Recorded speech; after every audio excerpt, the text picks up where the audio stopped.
बिस्मिल्लाहिर्रहमानिर्रहीम। Dear students, अस्सलाम वालेकुम। डियर स्टूडेंट्स, आज हमारी डिस्कशन का टॉपिक है एसे राइटिंग। एसे राइटिंग एक बहुत ही वास्ट फील्ड है। हम इससे पहले एसे राइटिंग की एक बेस पढ़ चुके हैं जो कि पैराग्राफ राइटिंग है।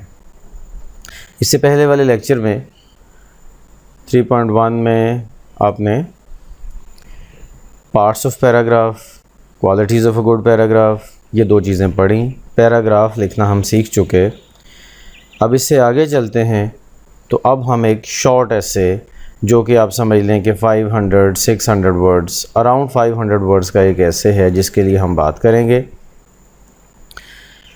ये हमारा नेक्स्ट स्टेप है ऐसे राइटिंग में, और फिर उससे भी आगे हम लॉन्ग ऐसे पे बाद में जाएंगे जो कि आपका मोर देन 2000 वर्ड्स का ऐसे होगा। वो जैसा कि आप ये देखेंगे कि ये जो शॉर्ट ऐसे हम अभी लिखना सीख रहे हैं, मैं इसको सिर्फ ऐसे राइटिंग ही कहूँगा, लेकिन असल में हम इसको एक शॉर्ट ऐसे बोलेंगे।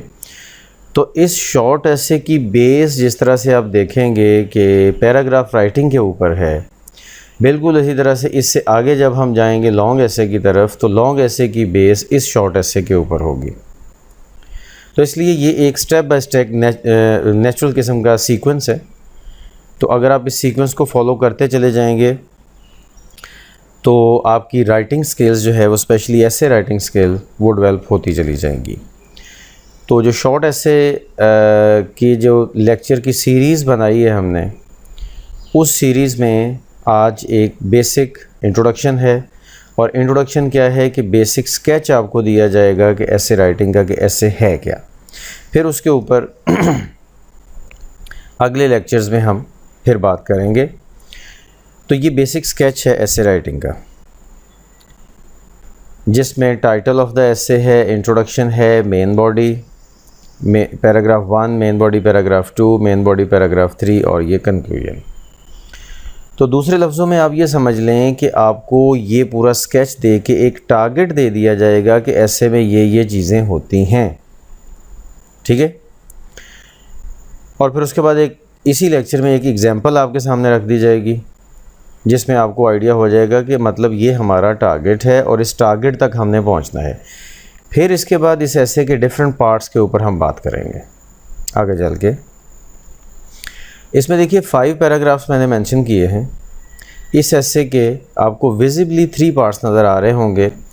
फर्स्ट पैराग्राफ इंट्रोडक्शन का है, फिर उसके बाद 3 पैराग्राफ्स जो हैं ये मैंने ब्रैकेट किए हुए हैं, ये 3 पैराग्राफ्स इनको कहते हैं मेन बॉडी, और जो लास्ट है वो है कंक्लूजन। तो इसका मतलब एक ऐसे के 3 पार्ट्स हैं, इंट्रोडक्शन, मेन बॉडी, कंक्लूजन। अच्छा, तो इंट्रोडक्शन में जो 2 इम्पॉर्टेंट चीज़ें होती हैं वो हैं जी ओपनिंग सेंटेंस, इसको हम लीड इन भी बोलते हैं, लेकिन आप इसको सिर्फ ओपनिंग सेंटेंस बोल लें तो काफ़ी है। फिर उसके बाद थीसिस स्टेटमेंट जो कि इस फर्स्ट पैराग्राफ का नॉर्मली लास्ट सेंटेंस होती है।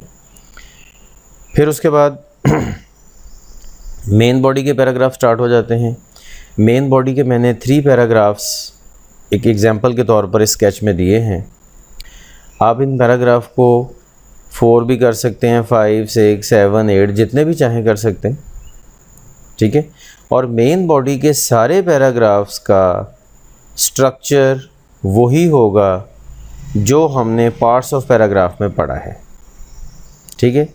यानी कि ऊपर टॉपिक सेंटेंस है और नीचे फिर सपोर्टिंग डिटेल्स हैं, लेकिन इसमें कंक्लूडिंग सेंटेंस नहीं होगा। एक फ़र्क है, जो टॉपिक सेंटेंस और सपोर्टिंग डिटेल्स और प्लस कंक्लूडिंग सेंटेंस वाले 3 पार्ट्स हमने पार्ट्स ऑफ पैराग्राफ में पढ़े हैं, वो होते हैं इंडिपेंडेंट पैराग्राफ्स में। जब वो पैराग्राफ आके किसी ऐसे का पार्ट बनता है तो फिर कंक्लूडिंग सेंटेंस ख़त्म हो जाता है एंड से, और क्योंकि कंक्लूजन एंड पे ही आना होता है पूरे ऐसे का और पूरी बात का।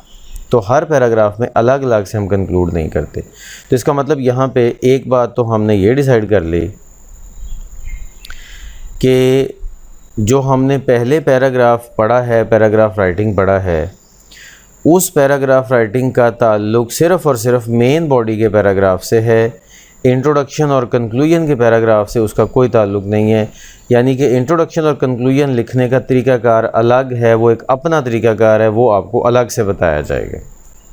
ठीक हो गया, वो आपको अलग से बताया जाएगा। लेकिन जो ये पैराग्राफ्स हैं मेन बॉडी वाले, ये उसी पैटर्न पे लिखे जाएंगे जो हमने पहले पैराग्राफ राइटिंग पढ़ा है, जिसमें पार्ट्स ऑफ पैराग्राफ है और उसका आगे क्वालिटीज़ ऑफ अ पैराग्राफ है। ठीक है। और दूसरी बात हमने ये अभी सीख ली कि उसमें थोड़ा सा डिफरेंस ये आएगा कि कंक्लूडिंग सेंटेंस हम नहीं लिखेंगे सिर्फ हर पैराग्राफ में, मेन बॉडी के हर पैराग्राफ में हम टॉपिक सेंटेंस लिखेंगे और आगे उसकी सपोर्टिंग डिटेल्स लिखेंगे।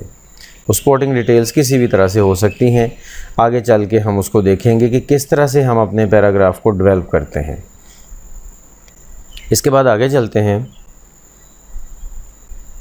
तो कंक्लूजन में भी नॉर्मली हम एक समरी टाइप बना के लिखते हैं ऊपर आने वाले सारे पैराग्राफ की।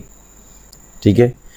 और एक जर्नल किस्म के रिमार्क्स देते हैं अपने उस ऊपर वाले बातों के बारे में। दोनों चीज़ें भी हो सकती हैं कंक्लूजन में, समरी और जनरल रिमार्क्स, और इनमें से कोई एक चीज़ भी हो सकती है, डिपेंड करता है। लेकिन कंक्लूजन लिखने का जो डिटेल में तरीका है वो हम एक आगे चल के एक कंप्लीट लेक्चर में देखेंगे। राइट। तो इस बेस पे हम ये कह सकते हैं जो हमने अभी अभी बात की कि अगर हम एक एग्ज़ाम्पल लें, वाई पीपल सेव बुक्स, एक ऐसे की एग्ज़ाम्पल लें और उसका ये 3 पार्ट्स बनाएं, इंट्रोडक्शन और टॉपिक सेंटेंसेस यानी कि मेन बॉडी के ज़ाहिर हर पैराग्राफ का अलग से टॉपिक सेंटेंस और सपोर्टिंग डिटेल्स होते हैं, और फिर उसके बाद कंक्लूजन। तो ये उसके मेन पार्ट्स बनेंगे।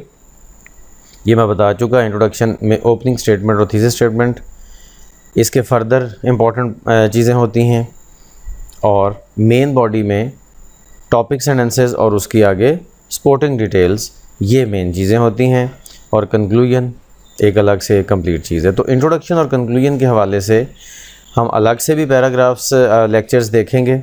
ठीक है। और कैसे मेन बॉडी के पैराग्राफ को डेवलप करना है ये भी हम बाद में बात करेंगे। लेकिन इसी पैटर्न पे ज़रा एक एग्ज़ाम्पल देख लें।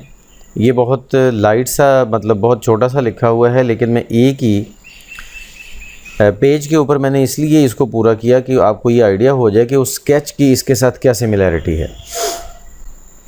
ये देखिए, फर्स्ट इंट्रोडक्शन है फर्स्ट, और मैंने जो हाईलाइट किया हुआ है ये फर्स्ट लाइन को हाईलाइट किया है, ये ओपनिंग स्टेटमेंट है, और फर्स्ट पैराग्राफ का जो लास्ट सेंटेंस है ये थीसिस स्टेटमेंट है, इसको भी मैंने हाईलाइट किया हुआ है। फिर उसके बाद पैराग्राफ नंबर 2, 3 एंड 4, ये 3 पैराग्राफ्स हैं जिनको हम मेन बॉडी कहेंगे, और एंड वाला जो लास्ट पैराग्राफ है वो कंक्लूजन का है। और आप ये वैसे भी देख रहे हैं, जैसा मैंने बताया कि इंट्रोडक्शन और कंक्लूजन ये थोड़े से शॉर्ट पैराग्राफ्स होते हैं, और जो मेन बॉडी के पैराग्राफ हैं इनमें चूँकि हमने डिटेल्स वगैरह ऐड करनी होती हैं, तो इसलिए ये थोड़े से लॉन्गर पैराग्राफ होते हैं as compare to introduction and conclusion. ठीक है। तो डियर स्टूडेंट्स, आपको इस बात से एक कंप्लीट स्केच समझ आ गया होगा कि हम असल में करने क्या जा रहे हैं। ठीक है। आपको क्लास में बेटा, जो लोग क्लास में हैं उनको इस एसे का ये पूरी फ़ाइल जो है ना वो उन लोगों को दी जाएगी, सेंड कर दी जाएगी। लेकिन जो बाकी लोग हैं वो सिर्फ इधर से ही देख लें कि किस तरीके से हमने इस एसे को निट किया है, एक दूसरे के साथ सेंटेंसेस के साथ फिक्स किया है। ठीक है। और असल चीज़ यहाँ हमारे इस लेक्चर का टारगेट यही है कि हम एक बेसिक स्केच समझ लें कि क्या क्या चीज़ें होती हैं, फिर बाद में हम उसको बात करेंगे। मतलब ये वो चीज़ें हैं कि जिसकी बेस पे आप कम से कम ये बात ज़रूर अंडरस्टैंड कर सकते हैं कि आपने किस तरीके से ऐसे को बनाना है, कौन कौन से उसके पार्ट्स होते हैं। ठीक है। फिर उन पार्ट्स को इम्प्रूव करना और किस तरह से अच्छा इंट्रोडक्शन, किस तरह से अच्छा थीसिस स्टेटमेंट, किस तरह से अच्छा मेन बॉडी के पैराग्राफ और कंक्लूजन लिखा जा सकता है, ये हम बाद में अलग से पढ़ेंगे। लेकिन एक पूरा स्केच आपके माइंड में आ गया। ठीक हो गया। तो आज के लिए सिर्फ इतना ही। That's it for today. अल्लाह हाफिज़।